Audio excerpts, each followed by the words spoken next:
Mars is a planet ready for life. In 20 hours, 6 astronauts will travel to Mars, not to visit, but to live there.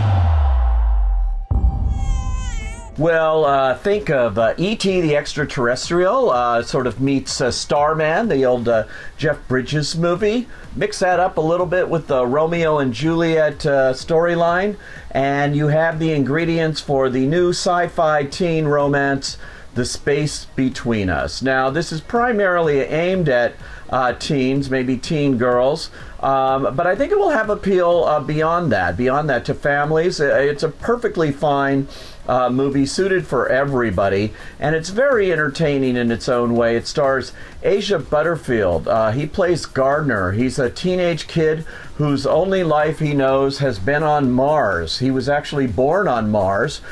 His mother was an astronaut up there on a limited mission for a few years, but just as that was getting underway, turns out she was pregnant, and she gives birth but dies during birth. Once foster care spits me out, I'm gone. Nobody's ever real, you know? My best friend isn't even real.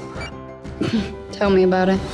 That hurts my feelings. Now, he really is a fan of pop culture, wants to go to Earth, has even one friend on Earth, a teenage girl named Tulsa, played by Britt Robertson. He emails back and forth, Facebooks with her, seems to have no problem Skyping from Mars. I have problems doing this review right here.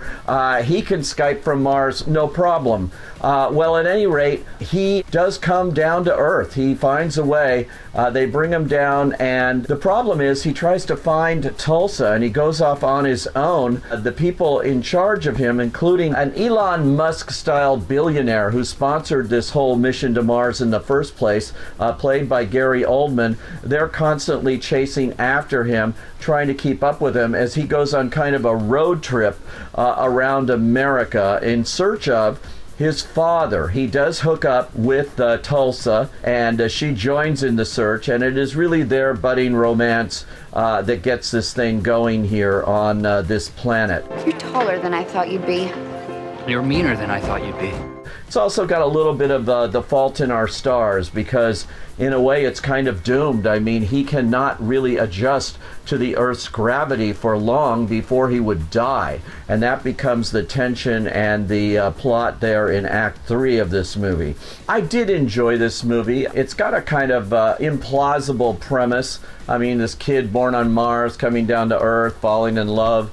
It does have all of those elements of E.T., kind of tragic consequences of it all. But it is basically light and entertaining and very well directed by Peter Chelsom, who did a terrific movie called Hector and the Search for Happiness. And he's given it just the right touch, I think, here.